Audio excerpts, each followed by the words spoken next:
with all of these incredible places to visit, oh, I'm going to put some light on my face, in the United States, how is it possible to pick just one? There are so many awe-inspiring choices like the Grand Canyon or the pristine beaches in Florida, the historic significance of New England, the towering Sequoias in California, iconic Mount Rushmore, Yellowstone, the nation's first national park, and even the Capitol in Washington, D.C. So when you choose a place to go with your family, have you moved beyond mountain or beach or big city even? So all along we've known, in today's video, what we're going to talk about is moving from location to legacy. In other words, you're going to start to plan things out in a way that doesn't just entertain the troops, but you're going to impact their lives. And we're also going to talk about why this isn't as hard as you think. So all along you've known in your mind that it isn't about the destination, it's about the, come on, say it with me, journey. And since you're one of those people that care,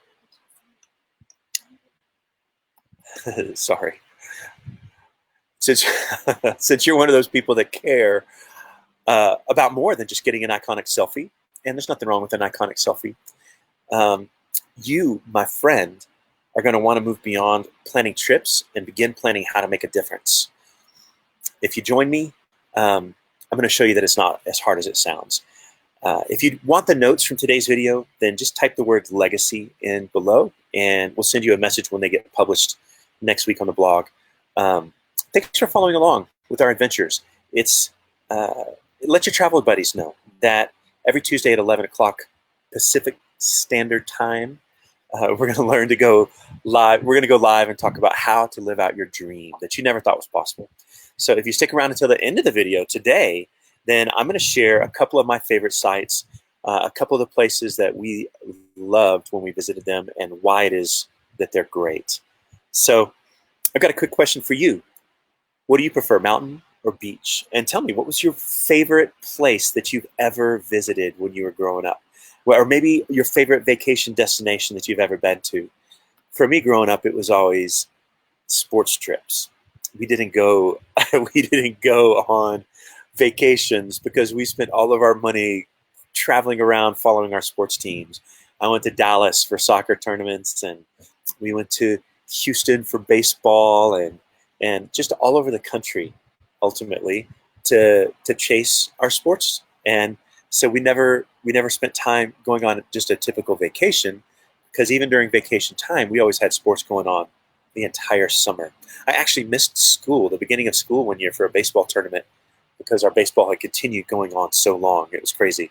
So if we haven't met yet, then my name is Jim Miller. As an RV consultant, I help families find a clear path to smoothly transition their lives into the RV that's perfect for their family, so they can live the dream they never thought possible, whether it's for 14 days or 14 months. I do this through a signature maps method, and I walk clients through all the steps that they need in order to take their family on the perfect adventure. So I'm also used to speaking in front of people, not in front of a camera. I'm an old teacher and a coach, and so I need your feedback. I need your help. So if you would do me a favor and just comment, give me a thumbs up, let me know if there's something that we say that resonates with you. I would love to hear that. It would make all the difference in the world to me. It would be a huge favor. So today, I got a question. When you run into other families that travel, what do you talk to them about? For us, as full-time travelers, we're always having conversations with people, whether it be at the campground or whether it be when we're out around town, or even just online talking to our friends and family members. And we get a lot of different questions from them. But some of the most common ones that we get are, how long have you guys been on the road? Where are you guys from? How do you like your RV? What do you love about it? What do you hate about it? There are all these different questions that we get. But the coup de grace, the number one question that we get is, what is the best place that you've visited? And anytime someone asks me that question, I have to pause. It takes me a minute to figure it out. I really struggle to figure that out, because there's so much to that. And my question back is always, well, what do you mean? When you ask me what my favorite place to travel and to visit is, what do you mean by that? Because I could go a lot of different directions with that. do you mean what would be the best place for you to visit if you got kids? Or what's the best place to visit to go just to unplug and unwind? What's the best place to visit for scenery? What's the best place to visit if you want to learn about history? All of these things are really important questions to ask before you try to answer that question, what's your favorite place to visit? And then I had somebody kind of counter me with this idea. He said, so if you found out you were going to die in 2 weeks, what's the one place that you would want to go back to? That's a great question, right, John? John nailed me with that one. That was a really great question. But my answer to him was that I would go find someplace new. So today, as we dive into this, the amazing places to visit around the country, I'm going to start off just like in your college class. We're going to start off at 30,000 feet with the syllabus, and we're going to kind of look broad view. And I want to ask you guys a question to consider there. And then we're going to start to dive in a little bit more deep. And I want to start to go from just your outer wants and desires to let's get to the heart of the matter and start to figure some things out inside. You guys ready? Give me a thumbs up if you're ready. So let me click a couple buttons here. I want to get some stuff set up.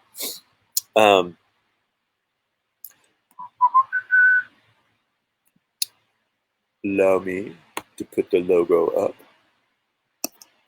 up. Bing. And then anytime you've got questions or if there's stuff that you want to find, if you want reminders about when we go live, you can always click on the live reminders at go.exploretheUnseen.com/live reminders. It's going to be the best place to do that. So I'll pop that out for you guys later on. But my first question to you is, when we're looking at this idea of where you're going to go, come on. Oh my gosh, it's happening. Honorary today. So when we first start off, I want you to think about the idea of mountains or beaches, right? You got to pick somewhere to go. And I'm telling you, when I tell you that there are literally thousands of destinations around the country that are just phenomenal. There are literally thousands of destinations around the country that are phenomenal. When I tell you that, I want you to believe me in that. I thought I knew America pretty well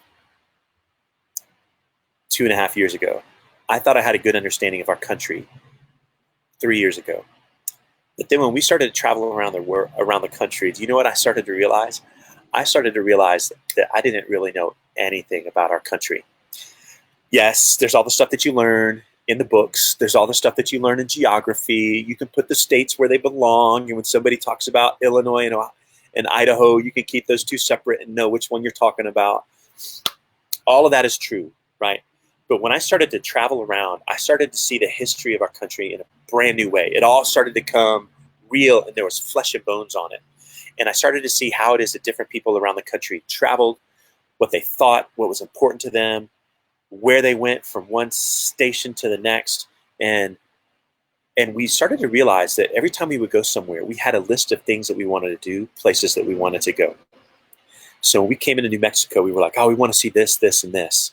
And we would go to a city where we could reach all of those things with little day trips. And then a week later, it was time for us to pack up and head out. And we had not come close to finishing. And part of the reason was because every time you're around the locals, what do you start to learn? You start to learn the local stuff. And there's brand new things that you didn't know about that you wouldn't have read in some travel guide. And we started to learn all of these things from the people that were living there. And they started to share these amazing stories about incredible places to visit that we had not even had on our radar. It wasn't even something that we could think about. And so we would leave a city with a longer list than we had when we got there. That was frustrating. That was a little bit disappointing in some respects, because I was waiting to check this city off my list. But then when we left, we hadn't finished. And we just knew that we needed to come back again to experience all of the things that we saw.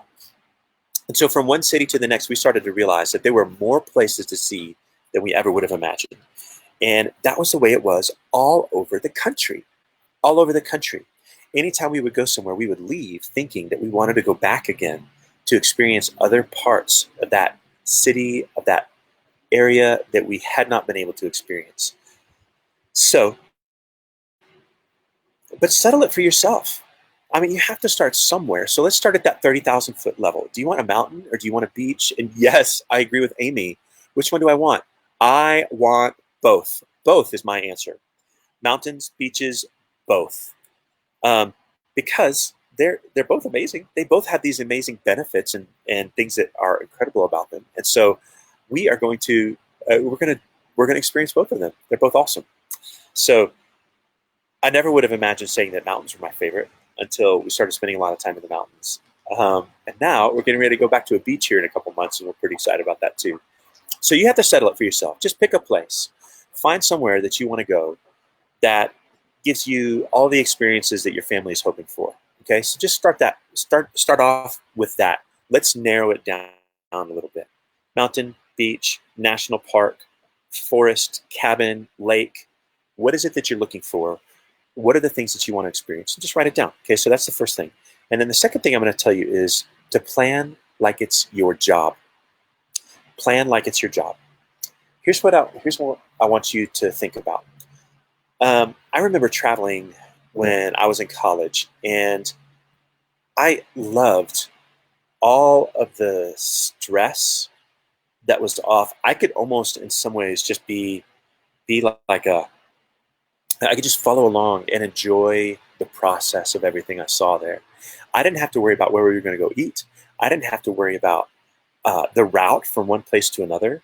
I coached baseball one summer, and the guy that ran the organization was maybe the most organized person I've ever seen in my life. At the beginning of the summer, he gave everybody in the organization a notebook, and it had your name on it, and it had which one of the teams you were a part of. And on this notebook, if you opened it up, it gave every single tournament that we were going to go to all summer long. And these are tournaments in different cities, different states, different countries. Okay.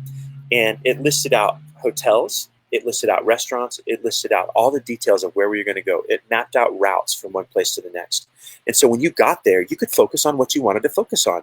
You didn't have to worry about how am I going to eat tonight? What are we going to do? Because you had the opportunity. All of the details were squared away. And so what I want you to do is I want you to plan like it's your job. The planning process is part of your job. And I want you to think about all those details, come up with the menu so that you're not thinking in the morning, oh, I want to do this for breakfast, but we don't have this ingredient. And so you're scrambling to try to figure out what to do, because that takes away and detracts from the experience of you being there and experience and seeing the things that you're there for. Okay, so plan like it's your job. But more than that, I want you to hear this next one. Okay, this is a big deal. I don't want you to just plan like it's your job. I want you to plan like it's your calling. Plan like it's your calling. And let me tell you a story to help illustrate that for you. So we had some friends at a church that we attended back in the Houston area. And these were actually friends of mine from a previous church. And when we found our new church that we started going to, I was sitting there one day and I looked up up in the front of the church, and I saw a friend of mine singing up on the stage. And I was like, what in the world is Heather doing here? And so tracked her down, Heather and John and their boys, and was so excited to run into a family that we knew and had known previously. And it was just really cool to see them. And so they are an amazing family, some of our favorite people in the world. When we talk about people that are just next level, incredible, these are the guys. And they told us a story one time about being in New York. They went to New York because they were on a trip up there with the family. And as they were walking around, their son Caleb, every time they would walk past a homeless person, and there were a few, every time they would walk past a homeless person, Caleb would go to them and give them some money. He just has an amazing heart of gold. He's just one of those kids. And so every single time, he would go over and he would give them money. And his mom and dad started talking to him about it. And they said, well, what is it that this person needs? Why are they homeless? Let's think through this process. And so they actually came up with an idea to create a homeless bag. And in this homeless bag, they did a lot of research and found out what it is that homeless people need. And so they actually put together bags. They got gallon Ziploc bags, and they put together socks They put a Bible in there. They put food in there. They put water in there. They put soap in there and shampoo. They put all of these things that people that are living on the street might need and that might benefit them. And so they made these bags. And now when they saw a homeless person, instead of just giving them $1 or some change, they gave them something that was going to meet their need in a much grander, a much better way. And they came home and they put together, they actually got the homeschool group in their community to come together, and they made hundreds of these bags and they handed them out all over New York. And so now every time they go on a trip, they've got these bags with them. And so Amy and I took that idea and we said, you know what, we're going to go to Salt Lake City. And we had gone to Salt Lake City a few times. And so we went to Salt Lake City. And as we were going there, we started to, we did the same thing. We got a group of friends together and we created these these bags that we were able to take and pass out and give out to all the homeless people that we ran across. And so now, you know, when you're giving the money away and you're thinking to yourself, I don't know what's going to happen with this money. What are they going to spend it on? Are they just going to go buy a beer with it? That's not, I don't want to buy a beer for them. I want to buy them something that's going to be beneficial. And so sometimes you may be able to go run to a restaurant, grab some food and bring it back. But these gallon bags are easy to keep in your bag. They're easy to keep in your car or your truck. And then now when you come across a homeless person, it's an easy thing to pass out. And so this was something that we were able to do as we traveled around. And in Salt Lake City, we gave out 100 of them. I don't even remember exactly the number, but we were able to just go all over. We had 2 suitcases completely full of them. And so we were able to pass these out all over Salt Lake City. And we had people with tears in their eyes when they would get these things. It was amazing because you're doing more than just kind of a token thing. You're actually showing that you have a heart for them. Now, this is something we do everywhere we go now. We always in our truck have a couple of homeless bags in there. We have homeless bags for guys and we have homeless bags for girls. And we write notes in there. So the boys actually take time to sit down and write out notes in these bags and say that, you know, God loves you. We appreciate you. We're praying for you. We hope the best for you. And giving them these bags that have got a Bible, have got these notes that our kids have written, you know, and all these different things that these people are going to be able to use now in their situation. Okay. And so when I talk about planning like it's your calling, what I mean is I want you to plan like there's more to it than you just going and being able to take a nap in the afternoon or being able to go and read a book on the beach. And those things are great and amazing. I'm not saying that those are things that you should shirk or get rid of. And I'm not saying that you're a worse person because you're doing those things. That's certainly not my intention today. What I am saying is that when you plan, I want you to plan in some things that you could do with your kids that are going to elevate them and help open their eyes to the world around them. Maybe it's going to be homeless bags. And if it's homeless bags, I love that. Please let me know that. I would love to hear about that. And my boys would love to hear that story. But if you have another way to do that, then I want you to share that with me. Tell me, what is it that you think, something popped in your head right now, I know. What is it that you think that you could do to elevate your trip to the next level? And my guess is this, that if you've gone to the same place more than once, that you've noticed a pattern of things that you've seen there and you thought, huh, and something stuck out to you. I remember the most memorable Thanksgiving that I've ever had was the one where I passed out food at a homeless shelter. I remember that Thanksgiving. Tell me, what is it that you've done that has made the biggest impact in you? And I want you to think about how you can share those experiences with your kids.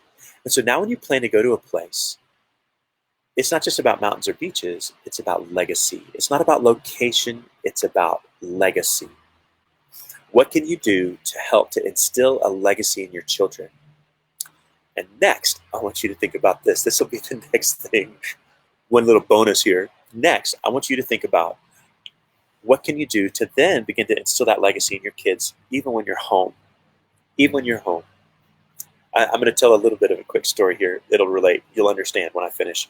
So being from Houston, people always ask us, oh man, what is NASA like? Do you love going to NASA? And for years, I would always have to say, I don't know. I've never been down there. Because when you get into your home, there's a routine that you fall into that doesn't necessarily, isn't always necessarily the best life, right? It's not always necessarily the best life. And so you have to plan, you have to create a plan to get out of that pattern. You have to have a pattern interrupt in there. And if you get in a plan of getting outside of that pattern, then you're going to be able to begin to live that best life. But that's something that you have to intentionally plan for. It's not going to just happen by accident. Follow? All right. So plan like it's your calling. Plan like it's your calling. Now, Amy says it's different when I travel by plane and stayed in a hotel too. RV travel has allowed me to see the locals more, see the country along the way, and interact with people in a way I never did in a hotel. That is absolutely so true. That is absolutely so true. There's something about being in an RV park. The people here are incredible. So what is it that you are going to do to interrupt your pattern so that you are able to experience things in the best light? What are you going to do? Now, I told you that I would share some of our favorites. How's that? Okay, a couple of our favorites. So, I think, Yellowstone National Park, come on. Like, who doesn't know about that, right? Yellowstone is incredible. Yellowstone's amazing. But I'm going to tell you a couple that maybe you haven't heard of so that you can start to plan and think about some things that you could do in a little bit of a different way. So, hey, friendly RV parks. So Amy grew up going to a place called Rocky Mountain Lodge. By the way, that was not intentionally planned. She grew up going to a place called Rocky Mountain Lodge, and she noticed that every year it was the same people going there. She went there a couple of summers, and it was a great trip. And so we took the boys up there one summer, and it was one of the most beautiful, most peaceful places I've ever been, surrounded by mountains, just some hikes that you can take up. I will warn you, it is 7 miles of dirt road, and it is not good dirt road to get there. It is a bumpy ride. I think I lost a couple of fillings on the drive back there, but it was pretty amazing. It is such a beautiful and peaceful place. And what we found is that the people there are incredible. It was just a really neat group of people that we met there, and some people that we would consider friends if we ever saw them. Anytime we would run across them, they would be friends. Trading information with people and getting to spend time talking to them and hanging out, and then even having people invite us to their home afterward. Some friends that we met there that live in Magnolia, Texas, which is not far from Houston. And so we were able to go and, they invited us to their home. And so it just some amazing, amazing things. Rocky Mountain Lodge is one. I would encourage you to check that place out. I would also say that Goulding's RV Park was one of the most beautiful things I've ever seen in my life. So, you've seen Forrest Gump. If you see Forrest Gump, then the scene where he's running all across the country, and he just keeps going back and forth across the country, right? There's the scene where he stops running, and he says, "I think I'm done running." He's all done running now. That scene, you can picture it right now, kind of out in the middle of the desert. And it's a long road, and off in the distance it curls just a little bit. And then there are these big, huge like buttes in the background, the plateaus. And that is a place called Monument Valley. And Monument Valley is right on the edge of Arizona, kind of right on the edge of Arizona, New Mexico. And it is all of these cliffs. If you think of the old Westerns, it is stunningly beautiful. And in Monument Valley, when you go into Goulding's RV Park, you drive through the cliffs and park in a place where you are surrounded on all four sides by these giant cliffs. Stunningly beautiful. Stunningly beautiful. Okay. And then my third sleeper candidate is going to be Red River, New Mexico. So Red River is it's a sleepy little town. It's got a 4-lane road through it because it's grown. And it's just this 4-lane road, And literally, it's like 2 miles. 2 miles of road actually, that's being generous. It's like a mile and a half, maybe, of road, maybe a mile of road in this little town in Red River. And again, it's between these mountains, this gorgeous place between these two mountain ranges. And there's a creek that kind of runs through it. And it's the Red River, so to speak. And we stayed at this little RV park that you could literally go out of the back of your RV and go walk into the water right there. They've got a downtown, and there's a little community center downtown. And every single day of the summer, they have events that they do there. And then like 2 or 3 times a week, there are things that the kids can do that are free. And so when we were there, the boys actually built these little boats that they were able to put in the creek and sail down the creek. And they had races, little boat races. So the boys spent like an hour building these boats, painting them, screwing them together, sanding them down, and creating this boat. And then everybody walked down to the creek, and they had races. And they would put the boats in the water, and the boats would run down the creek for a little bit, and they had somebody at the finish line, and they would take you first, second, third place, and then they had these different heats, and then you had overall champions, and it was amazing. The boys were so excited to be in these races, and they won prizes, and it was so much fun. But so Red River, New Mexico was just this incredible little town. In the summer, there's all kinds of hiking and bike riding, and then in the winter, there's skiing all over the place there. It was a great little sleeper of a place. It was really fun. We enjoyed that very much. So what about you? Don't tell me New York City, because everybody's heard of New York City. Tell me a place that you'd love to go that is off the beaten path that people are going to love to find. I would love to hear it. Let me know those places that are your favorites. All right, let's wrap it up here. So today we talked about the amazing places that we can visit all over the country, and how it's less about the destination and it's more about the journey. Second, we talked about the idea of that 30,000 overview of just choosing a mountain or a beach or a national park, picking something, and then running with it. Have a starting point that you can plan. And then we dove deep into the idea of plan like it's your job. Right? If you want the best vacation possible, then plan like it's your job. Just take it to the next level. Instead of just running to the grocery store and throwing a bunch of stuff in the cart and then checking out and being done, know what you're going to get. Have a menu planned. Have a route planned. Know where you're going to go and when you're going to go there. Now, certainly leave some room for freedom to change your mind sometimes. Certainly do that. But just having some of those details out of the way beforehand. What are you going to do if you get a flat tire on the road? What are you going to do if your hotel doesn't come through? All of these different things that you may need to plan for, that you can just have a backup plan. Just have an idea about them all. Okay, and then so first was mountains or beaches. 2, plan like it's your job. And then number 3, plan like it's your calling. Plan like it's your calling. So as we go through life, it's easy to just start to fall into that pattern. But I want you to intentionally put a pattern interrupt in place. Pattern interrupt in place to get you out of that routine so that you do something memorable and you do something that you and your kids are going to remember for a long, long time. Hey, thanks for sticking with me today. I appreciate you guys very much. I appreciate you very much. And we are going to be live every Thursday at 11 o'clock. Arizona time, whichever it's Pacific or Mountain, depending on the time of year. And so 11 o'clock Arizona time. And just encourage you to join and to share with your family and friends that would want to travel and learn more about traveling. And I look forward to seeing you guys here every week. So thank you so much for being here.